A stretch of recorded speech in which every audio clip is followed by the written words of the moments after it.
You are listening to the Scars and Guitars podcast series. My name is Andrew Mackay-Smith. Welcome to the show. The interview subject I've got coming up for you is Lars Nedland. He's in Borknagar, Solefald, and now White Void. The debut album from White Void is called Anti, which is the catalyst for the conversation with Lars. It'll be out soon, that being Friday, 12th of March 2021. I love talking to guys like Lars. I've been a fan of Borknagar for many years. You'll hear that through the conversation. Talking to these guys that have been in the Scandinavian bands is one of my great joys in life, I have to say. So here he is, Lars Nedland from White Void, Borknagar and Solefald. Good morning. Morning. Good evening for you, isn't it? It's the night time. Yeah.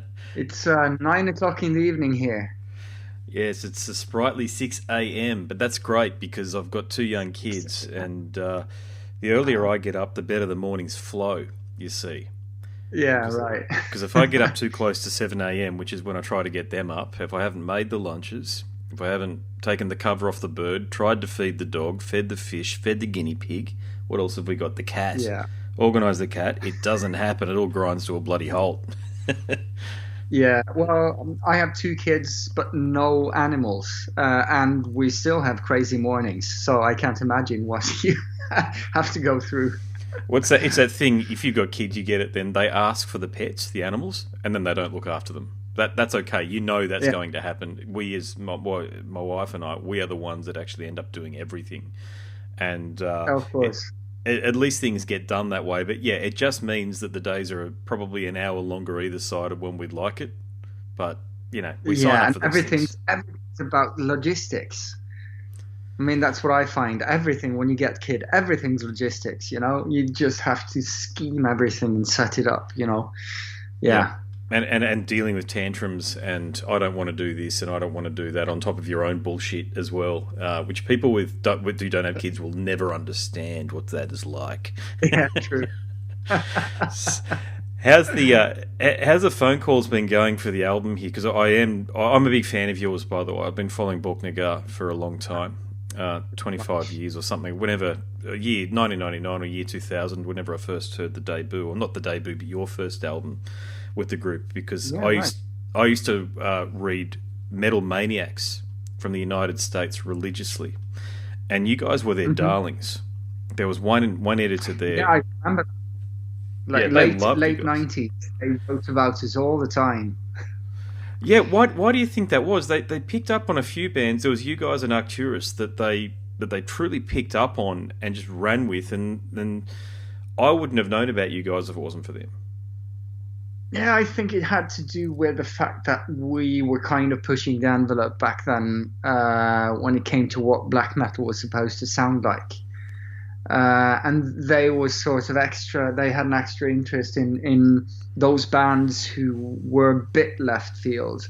And I mean, even though Borknagar has never been like far out as Arcturus have, we've had a very particular sound that we didn't share with all of the rest of the black metal environment. So I think it had to do with that, you know, the avant-garde thing that came around that time. I'm so grateful for it because kids these days, obviously I'm in my 40s, the same age as you, I think I am. I'm so grateful for it because when you had that sort of editorial oversight and you had somebody who knew what great music sounded like, and this is where gatekeeping worked, because these days, I do this and I probably get sent a week, somewhere in the vicinity of between 10 and sometimes, mate, I'm not joking, up to 30 or 40 new releases a week. And it can range from singles to EPs to albums to just sketches of songs or thereabouts. But where do you start? And as a journalist, you're grateful for that editorial oversight. So when you have people like, and I've spoken to Mike Greenblatt from Metal Maniacs about him and about the work that he did there with Metal Maniacs and the sort of staff that he had on board. I think when you are tuned in to a magazine, whether it be Metal Maniacs or Terrorizer, you trusted them to deliver you the best music possible. And I think that's missing these days. Yeah, I mean, they had a sort of curating role. That they were the curators that showed you what was worth listening to or checking out. And you had the different record companies also back then that had their approach when it came to what kind of bands they signed. And I mean, to a certain extent, you have some record companies still doing that, of the smaller one.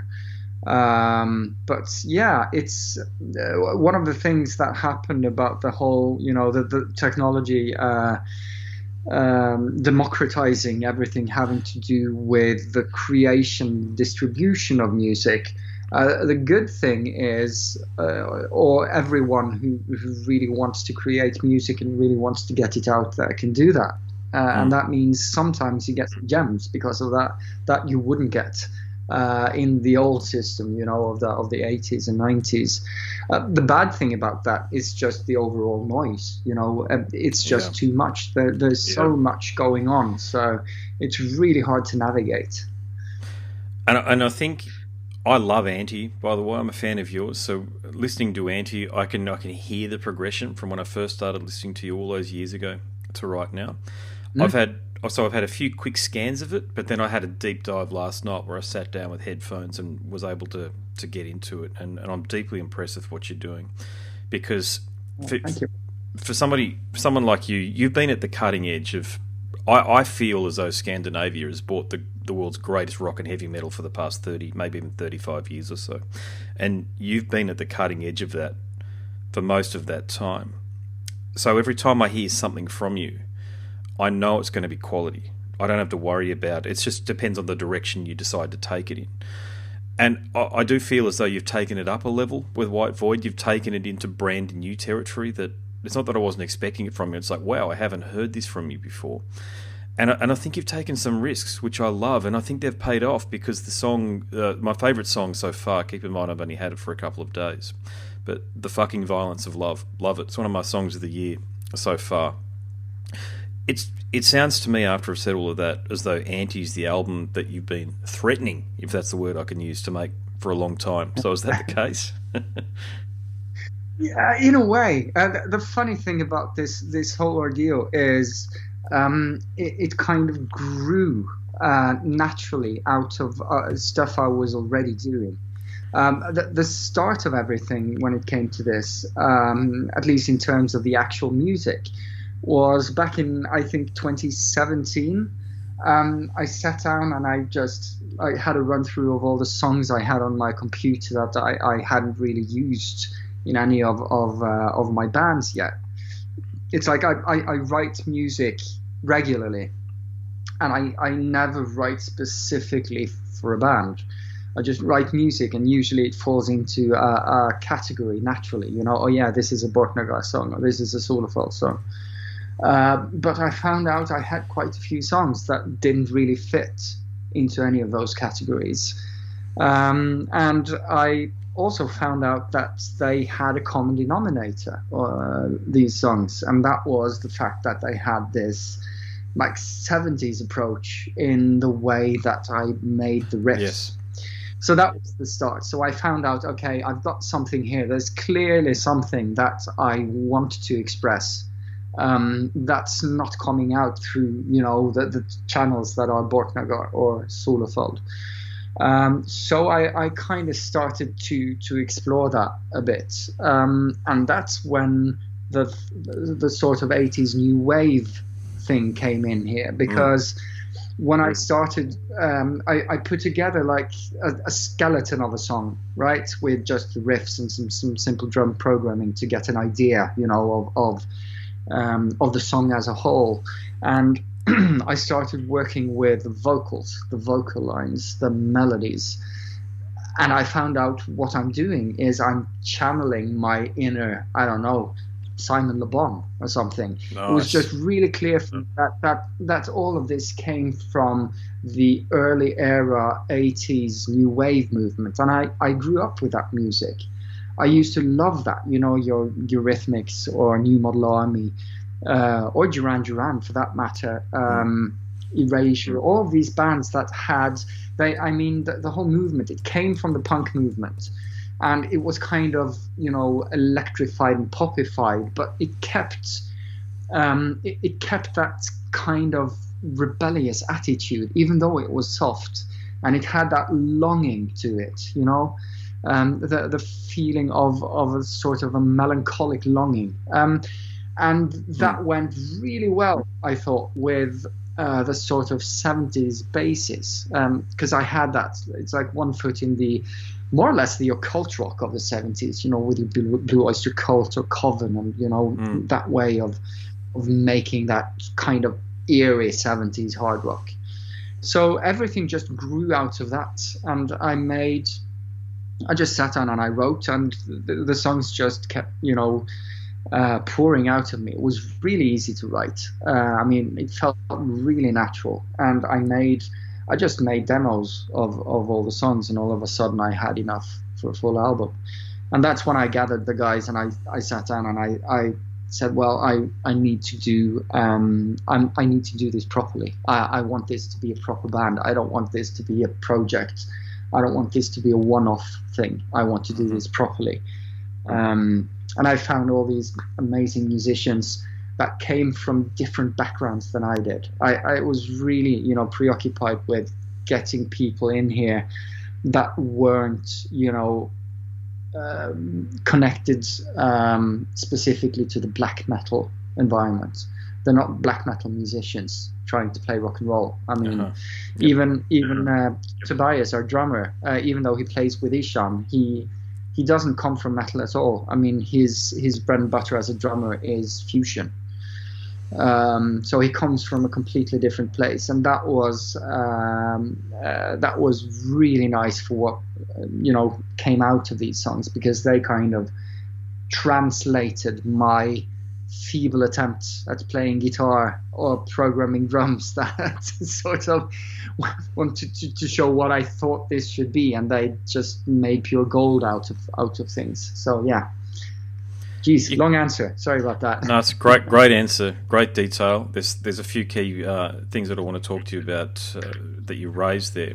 The first would be the selection of the musicians, because you are at a point where you could pretty much work with anybody you want within reason, I suppose. So did you have, when it started to evolve from being sketches of songs into something that you went, hang on a sec, this is actually a project, and even beyond that, it's a real band. It's not just something I'm going to put out there into the ether and just let the few hundred people that will find it listen to it. You've actually got Nuclear Blast behind you. There's a full strategy and a full program. So when you were picking the musicians, did you have people in mind? I didn't have people in mind. I had specific skill sets in mind. I had backgrounds in mind. The most clear one was for the guitarist, because I wanted a guitarist that had a blues approach. I wanted him to play like classic bluesy rock solos. Nice. It's like no tapping and no like none of those like metal techniques. I wanted this to be rooted in like the classic attitude. That's also why I went for a Fender guitarist. There's Nice. Something about those guys with Fenders that play things a bit different. So he came to my home studio with his Fender 79 model, I think it is. And he just sat down and he just started translating my riffs into, his proper potent playing. So that was the idea. I wanted that blues rock approach on the guitar playing. And when it came to the drums, I wanted power and sophistication. I didn't want a machine. There are so many excellent metal drummers these days, but my big problem with a lot of metal drummers is they have a machine approach to how they play. They try to quantify stuff themselves when they play it, and they're really good at it, but what you get from that is a kind of perfection in the recordings that takes away the humanity of the playing. So I wanted a drummer who would push the tempo sometimes, who would lean back sometimes, who would work with his his ghost notes, who would, be a living, breathing drummer throughout this.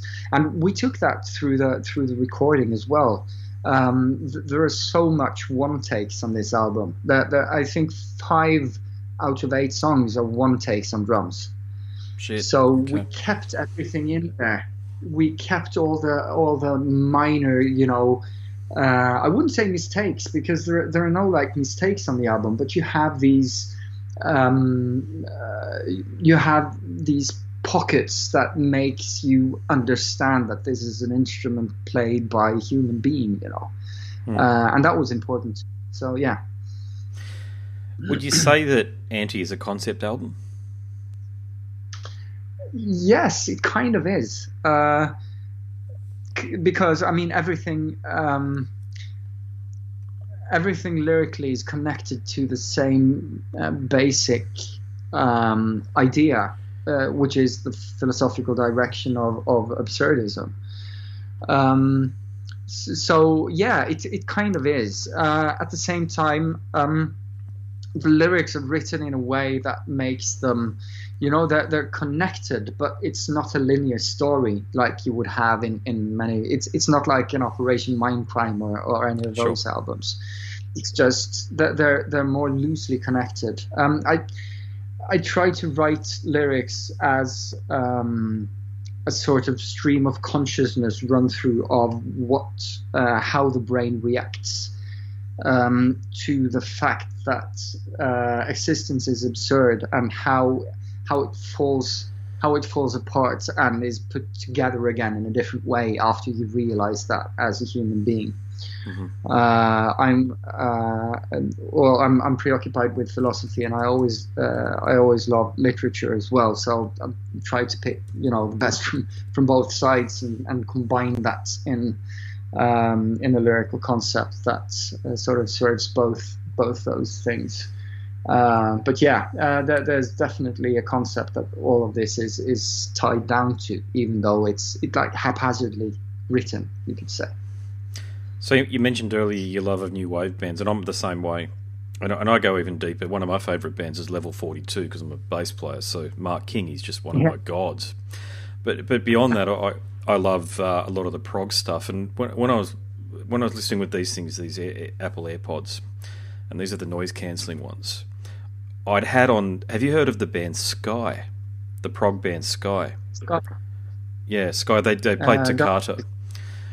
Check them out a bit later on. I think you'd enjoy what they do. They're instrumental, but they're pretty much like an instrumental version of Yes, but even more technical. And I was listening to a song called Toccata from Sky, and then I had your album on, and it sounded very much the same. So that's please take that as a compliment, because when you find Sky and you listen to the song Toccata, you'll know what I'm talking about. But the point is, your production on Anti is crystal clear. So how did you achieve that? Well, we worked a lot with how to record things. We haven't done any editing after we recorded stuff, and that's one thing. I mean, you lose when you start editing and moving stuff. You lose the space around the music. You lose the space around the sound. And what often happens, I find, when you quantify and you move things and you isolate things and you work with things in production afterwards, after you've played it, you make everything sound denser. So I think the production of Anti sounds clear because we just left it there. Like you can hear the sound of the room.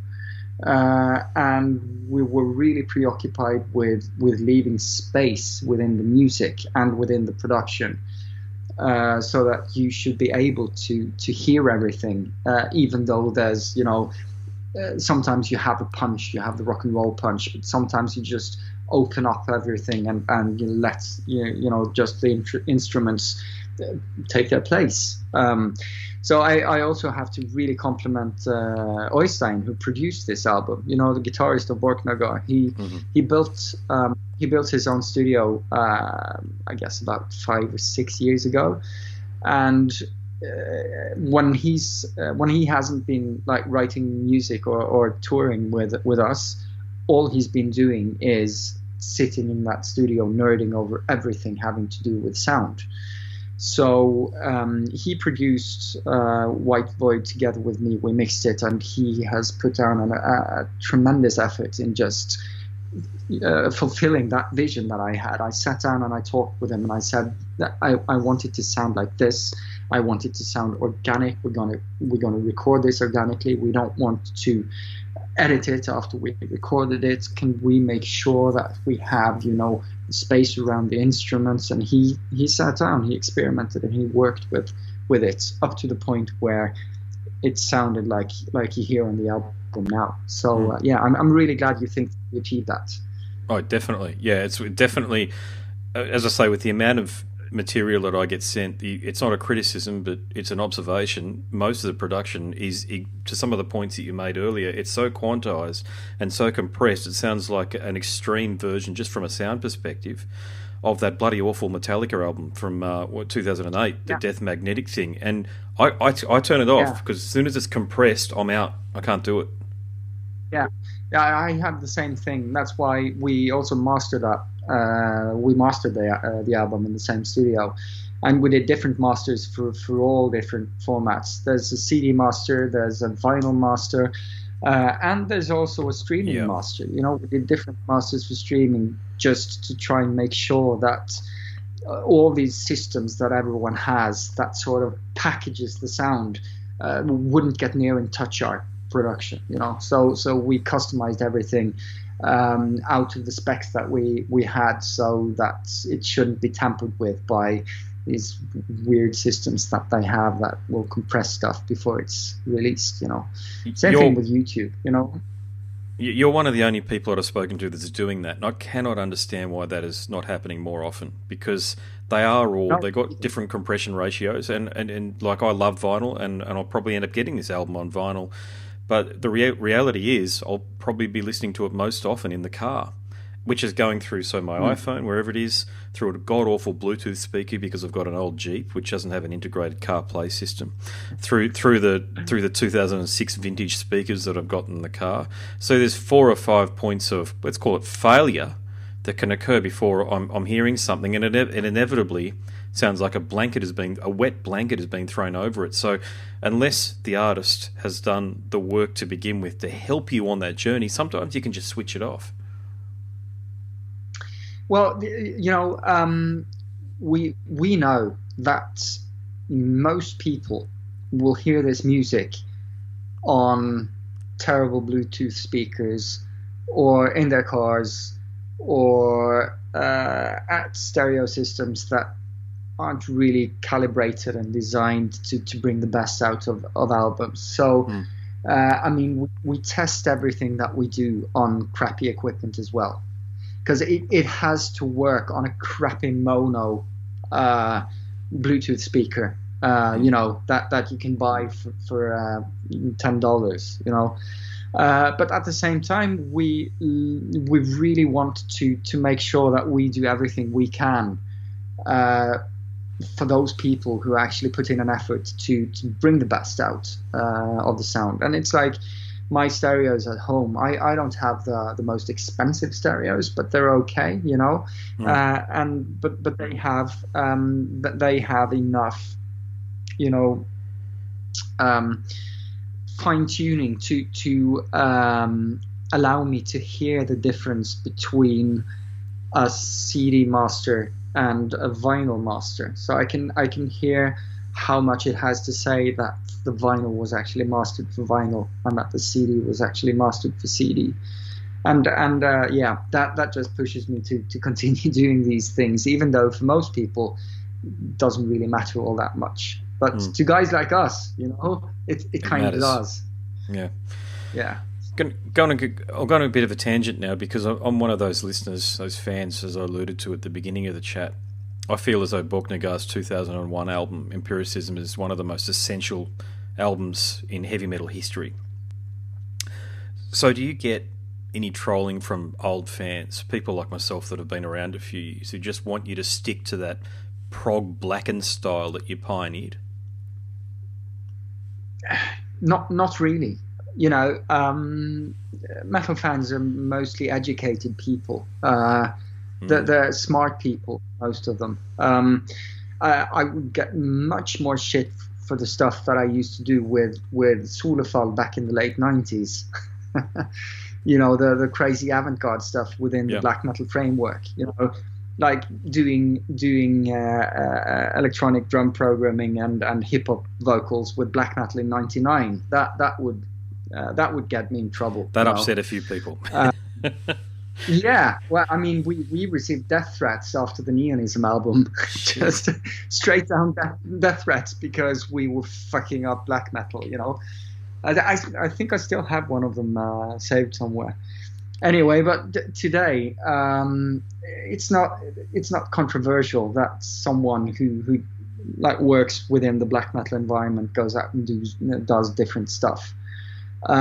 So there are some purists that will listen to this album and they'll go, yeah, that's pop, that's not for me. And they'll just continue listening to Borknagar because I'm still in Borknagar. We still make Borknagar albums. And even though, I mean, we do progress with Borknagar as well, but I mean, the musical core is still the same that it used to be. It's just we're not AC/DC. We don't want to release the same album over and over again, And nothing bad about that album, but it's just one album over and over again.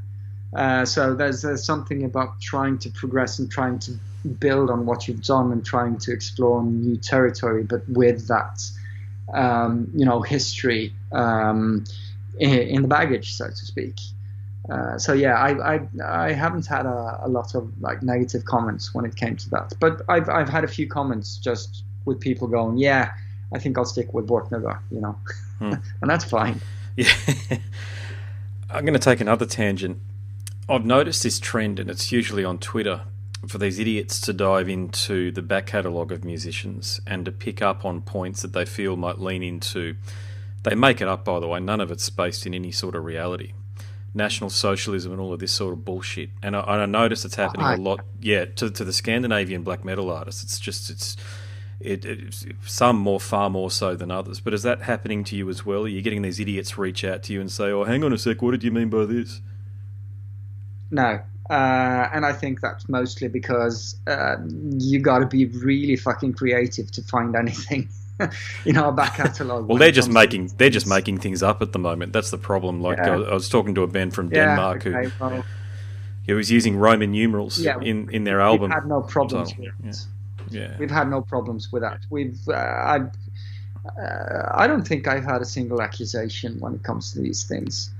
But I think that's also probably because we are pretty eloquent people. We can explain what we mean by things. We can do proper interviews. We speak English fairly well, so we'll be fine with defending ourselves against stupid accusations like that.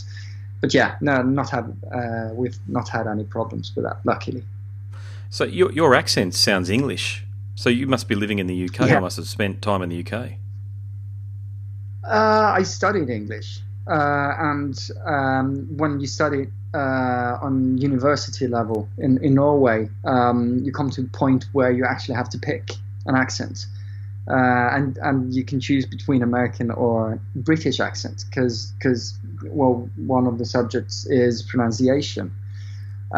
So naturally, I picked the English one over the American one. But it's created some funny situations over the years because people come to interview some Norwegian black metaler from the woods of Norway, and out comes this like butler sounding dude. So, yeah. But I've been to England a lot, but I've never studied there. I never lived there, but I'm kind of stuck with this accent though. I made the point, just about everybody that I speak from, literally everybody that I've spoken to from Scandinavia, and I only recently graduated from university as well. There are a lot of Scandinavian students here on the Gold Coast in Australia. You might know that. It's a big, I don't know whether it's an exchange program. They'd love coming here because of the beach and the weather, and the culture's very similar. Yeah. You probably know that the culture's not, it's only degrees apart. But what Yeah. as someone, so you grew up. Did you grow up speaking both at home? Is it something that's taught from a young age, or is it something that you're introduced to at school in the same way we here would speak German or French? No, I mean, English is everywhere in Norway. We never got any kind of dubbing on TV like you would get in Germany or many of the other European countries, or like Latin America, Spanish speaking countries. And I've been preoccupied with music my whole life. And I mean, I was born in the 70s, grew up in the 80s. I would buy all these magazines about the music that I was preoccupied with, and they weren't written in Norwegian. So you learn the language that way. And we didn't speak English at home, but I used it a lot because I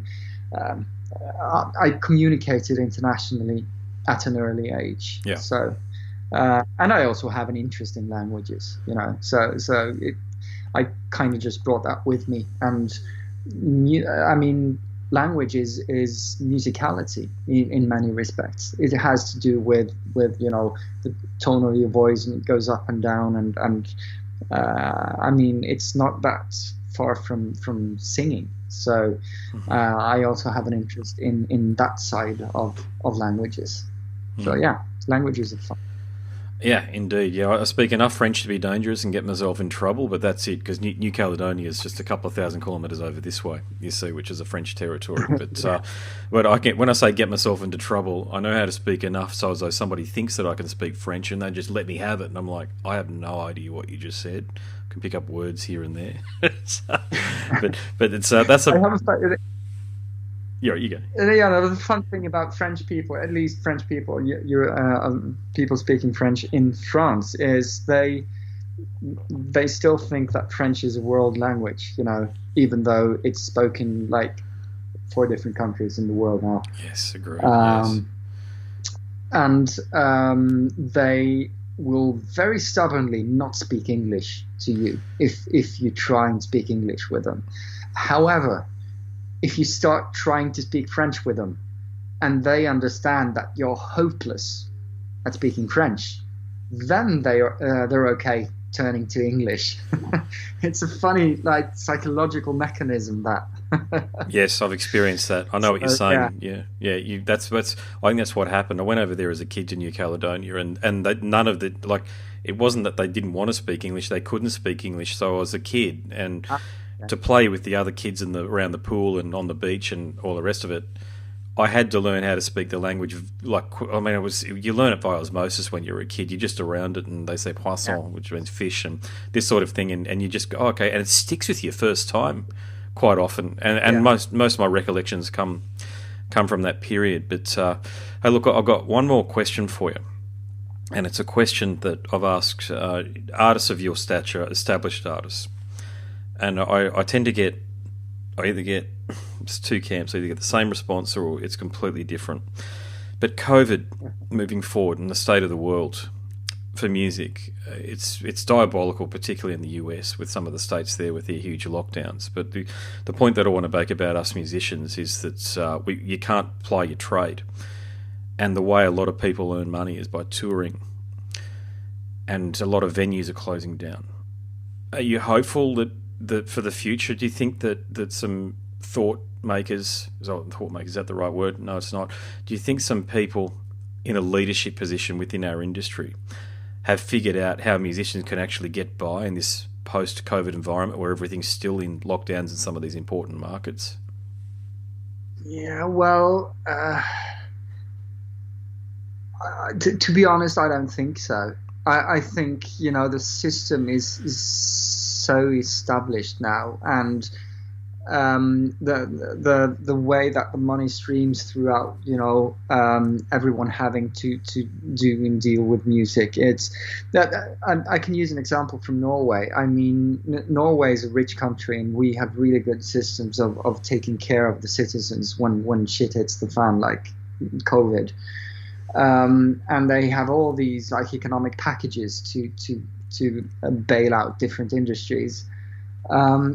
Culture gets very little here. And there's a huge discussion about things, but it all comes back to the same thing, and it is, well, if you can't make money from that to begin with, then maybe you should look at a different trade on the side. Yeah, same in Australia. So it's that thing going, and I think that's I think that's basically the same thing all over the world when it comes to these things. And it's like, for myself, I didn't have any financial problems with any of this, because I have a day job as well. I work as a film director. I make everything from commercials to TV shows.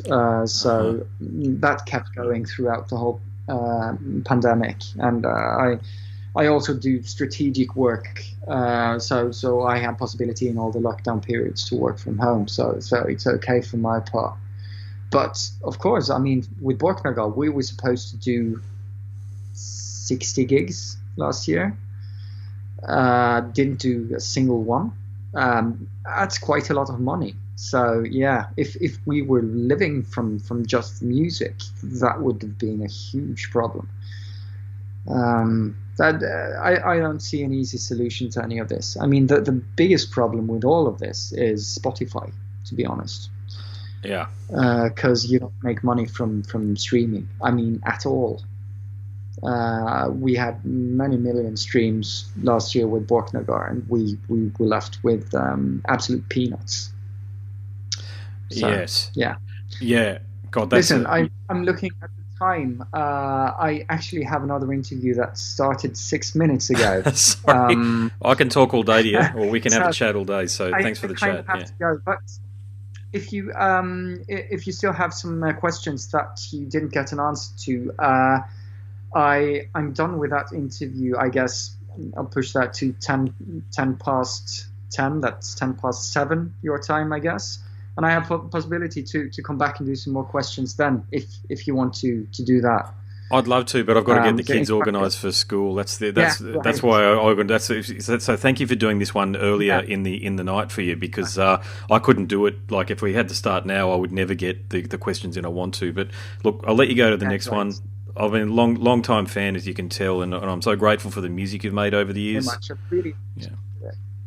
That's also why the clock is running away from us, because we're having stuff that we like to talk about. It's a good conversation. It's awesome, been an absolute pleasure talking to you.